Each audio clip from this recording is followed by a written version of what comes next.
Welcome back, all my fight fans. Today, I'm going to be giving you guys my predictions for UFC 306 in Las Vegas at the Sphere, coming up in a week or two, September 14th. I'm incredibly excited for this card. I have been since they announced it. Ever since the Sphere came out, I've been super intrigued by it. I watched the NHL draft and thought that looked really cool. I haven't been to the Sphere myself. Tickets for this UFC event were starting at like $3,000 to $5,000 for the cheapest tickets, and I'm not going to sell my kidney to go watch a UFC event, so I'll be watching from home. And I hope that watching from home, I could still see some of the spectacle. I hope it's still an amazing show watching from my own television. There's only 10 fights on this card. I know a lot of people have been commenting at Dana like, yo, what is this fight card? We're looking at 308 and how stacked you made the Saudi Arabia card. It might be the most stacked card on paper ever made. And then you give us this with like 3 really good fights that, people know the names of the fighters, and then a bunch of fights that, unless you're a Mexican UFC fan or a really, really super hardcore fan, there's a couple fights on here that most people aren't going to be super aware of the names. So I myself, there's a couple fights that I'm like, I've only seen these guys fight a couple times. So let's get into the predictions. So kicking it off, we have one early prelim fight, which is so weird. And again, I don't know if this is going to be the actual order. I'm going off of what the UFC website is telling me.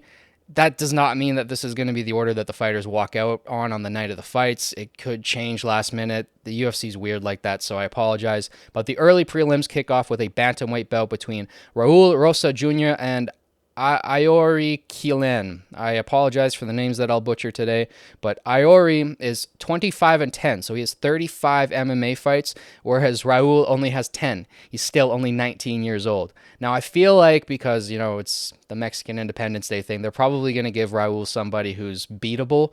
Not to say that this will be an easy fight for him. I don't want to take anything away from his win if he wins, but I feel like to kick off the UFC night, I feel like they're going to give him a bit of an easier guy. So I expect Raul to win this, probably first or second round submission. Then we move on to the prelims right away, and there's 4 fights on the prelims. This is so weird, but there's a flyweight bout between Edgar Chairez and Kevin Borjas, and I'll be completely honest, I'm not the most familiar with either of these guys. I've seen both guys fight maybe 2 or 3 times, but nothing really sticks out in my mind to make them too memorable to me. That being said, the matchmakers have been killing it this year. This is probably one of the best years I've ever seen for UFC matchmaking. The fight night card just a couple weeks ago between Cow and Jared Cannonier was one of the best fight cards of the entire year. There was 3 fights on that card that I thought could have been fight of the night. There was multiple stoppages that I thought could have gotten performance of the night, and all around it was an amazing fight card. So I feel like the matchmakers are going to kill it on this one as well, and Mexican fighters always bring it, right? So they're going to be fun fights. Next up, we have or I should give you guys my pick for that one. I'll take Kevin Borjas just because he's a couple years younger. I tend to side with the younger fighters when I don't know enough about the 2 fighters. They seem to be a little bit more motivated, so I'll take Kevin Borjas by decision. Next up, we got a women's strawweight bout between Yasmin Yaragui and Ketlan Souza. This Yasmin chick, she's a minus 425 favorite, and I'm taking her to win. She's 11-0 so far in the UFC.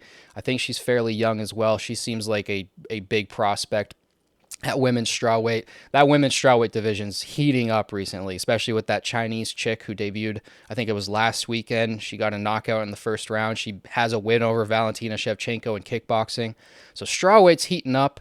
Flyweight's getting pretty good too, and even bantamweight's starting to fill out. So the women's divisions are getting better, which I like.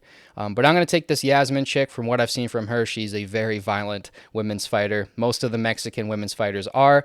So moving on, we have a lightweight bout between Manuel Torres and Ignacio Bahamondes.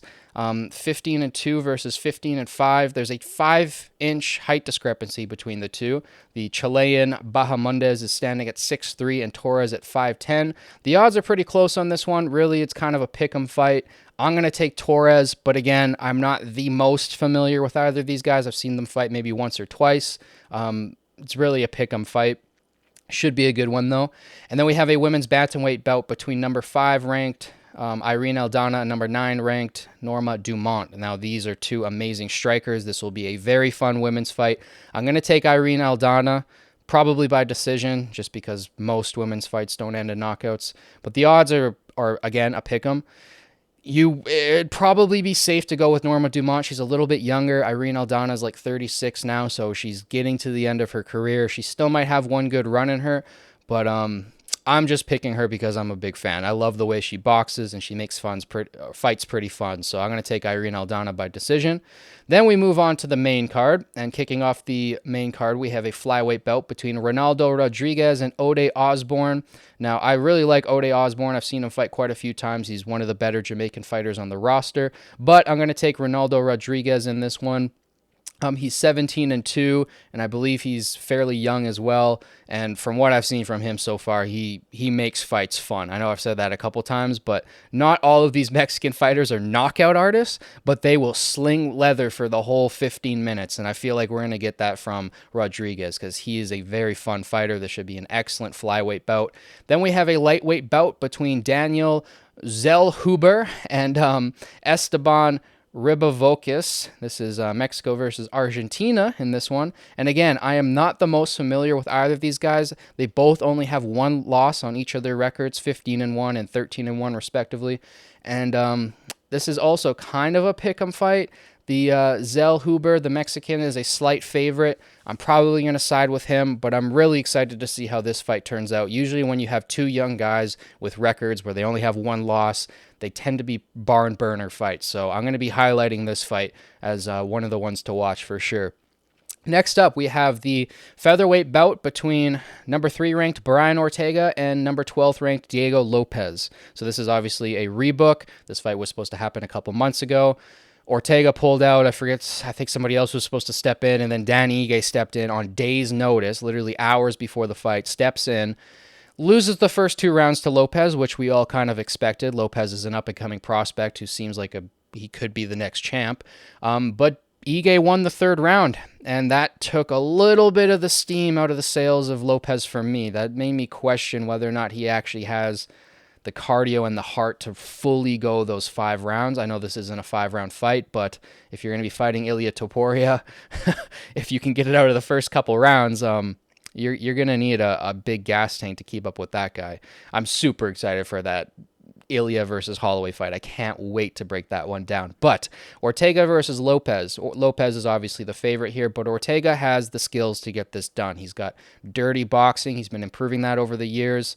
His jiu-jitsu is probably the best in the division, although Diego Lopez might have better jiu-jitsu than him. His jiu-jitsu is incredibly underrated, I find. He's trained with some of the greatest, like Lucas Barboza. Like, he's trained with some of the greatest jiu-jitsu competitors of all time. So I'm going to take Lopez by submission. I think a lot of people are probably going to take Lopez by knockout because he's got enough power in his hands to put Ortega down if Ortega stands with him. I think if they stay standing, it's fairly even. Ortega can be pretty crafty, especially with the elbows now. He's starting to add that to his game. But I feel like this fight goes to the ground at some point. And I hope it does because I really want to see it play out on the ground.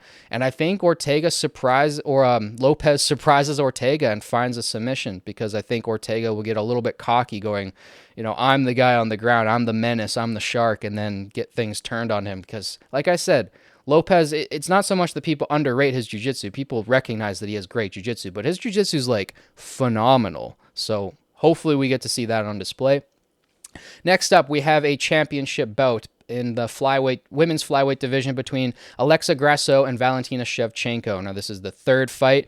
The first fight was a little fluky. Now, I hate to say the word fluke because I don't want to take anything away from Grasso. She capitalized on that moment, and she found the submission. It was over the chin, which was brutal, and she found the submission there, but it was a weird timed kick from Shevchenko, and I don't think that scenario ever plays out again.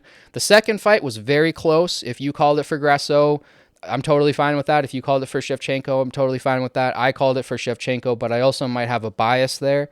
Shevchenko is not only my favorite women's fighter of all time, but she's like in my top 5 favorite fighters of all time. I like her more than 99% of men. The way she puts martial arts on display is absolutely beautiful to me. I have a bunch of UFC posters in my house, and most of them have Shevchenko on the poster. She's headlined or co-headlined many events, and she's a beautiful display of what martial arts is. She incorporates everything. She has kicks, punches, trips, throws, she can submit you. She can do absolutely everything. She's like a Mighty Mouse or a John Jones type. She's a complete martial artist, and I've followed her whole career. When she came over to the UFC, I was incredibly excited. Those fights with Nunes are classics. And yeah, she's like my favorite fighter of all time. I think she's 35, 36 now, so this is probably going to be one of her last fights. I think win or lose, she should probably retire. I would love to see her win this fight and then them be 1-1-1, her take the belt, retire, just kind of give it right back to Grasso and let Grasso have her reign, because she's an awesome champion. I really like Grasso too. She's one of my favorite female fighters of all time for sure. Her boxing's so swift, and she's got power and tenacity. I love watching Grasso fight. This will be a really, really fun fight.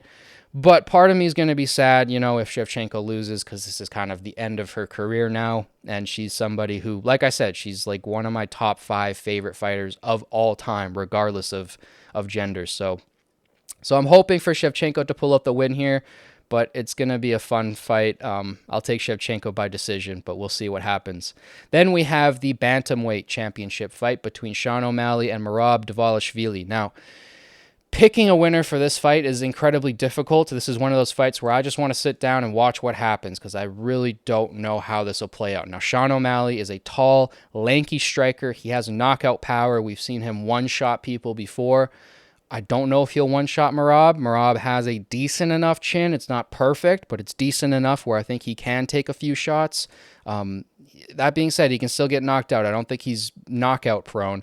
Sean, very lengthy, very unorthodox. He hits you from very weird angles. So as a striker, it's hard to quantify like just how good is he. I really want to see him like against a Corey Sandhagen, and I would like to see the Peter Yan rematch, because I thought Peter Yan beat Sean O'Malley. But in the striking game, it's very hard to place where he's at. He might be the best striker, not just in bantamweight, but in the sport. Like it's hard to place him. This fight, I think, will be a big show for that. Can he stop the takedowns of Merab? Now, Sean has pretty good takedown defense, but Merab is one of the best wrestlers at bantamweight. I'd say he's the second best wrestler. I think there's one guy who's a better wrestler than him. But I think if Merab fights Sean O'Malley like he fought Peter Yan and just, shoots takedown after takedown after takedown, we could see a Merab domination, and it could be a little bit boring, depending on what you think of wrestling. But I think if Merab does fight Sean like he did Yan, it could be a long night for Sean. Now, can he get those takedowns? That's the big question. That's what I don't know. Now, Merab's been jokingly saying that he's going to strike with Sean. I think that's a stupid idea. I know Merab has some striking. He could throw a wheel kick, which is pretty cool, but I don't think you should strike with Sean. I feel like he just has not just the timing and the accuracy, but a confidence in his striking that Merab does not have. And if Merab tries to stand with him, he's going to get knocked out cold. So this is a weird fight, because from now till the night of the fight, like literally till minutes before it, I'm going to be switching back and forth in my mind, because I really don't know who's going to win this. What it comes down to and how I'm going to make my pick today is confidence. I don't feel like Merab has the same level of confidence and belief in himself that Sean has. I feel like there's just a different level there. I feel like Sean has a self-belief that's just a little bit more, and he's going to be a little bit more confident in his striking and his execution of certain techniques, and I feel like he's going to get it done based off of that factor alone. Now, I hinted at it before that there's a better wrestler than Merab who I think would actually out-wrestle Merab if he fought him, and I also think after his last performance that he might be able to outstrike Sean O'Malley, and that's Umar. I think no matter what happens in this fight, Umar Nurmagomedov beats either one of these guys. After that last performance against Corey Sandhagen, I was blown away. I did not think he was going to outstrike Corey Sandhagen for the entire fight. Now, Corey had amazing takedown defense, but you could tell that he put all of his stock in his training camp into stopping those takedowns, and he did it perfectly. Nobody could have done that better. But if he gets against Merab and Merab tries to wrestle with him, he's going to outwork Merab. I think technically he's a better wrestler than Merab. Merab might have a higher output or higher cardio, but we don't know that for sure. The pace that Umar put on against Corey was quite outstanding as well. So I think either way this fight goes, I'm going to side with Umar to beat either one of these guys. I think he's the next big thing. But, you know, we got to focus on this fight first. So, giving you guys my final prediction, I'm going to take Sean O'Malley by knockout in the second or third round, probably round 3. That's what I'll pick. I feel like the first couple of rounds, they'll kind of feel each other out. Maybe Merab will get a takedown and get some top pressure, but eventually I feel like Sean's going to find the chin because of, like I said, the confidence factor.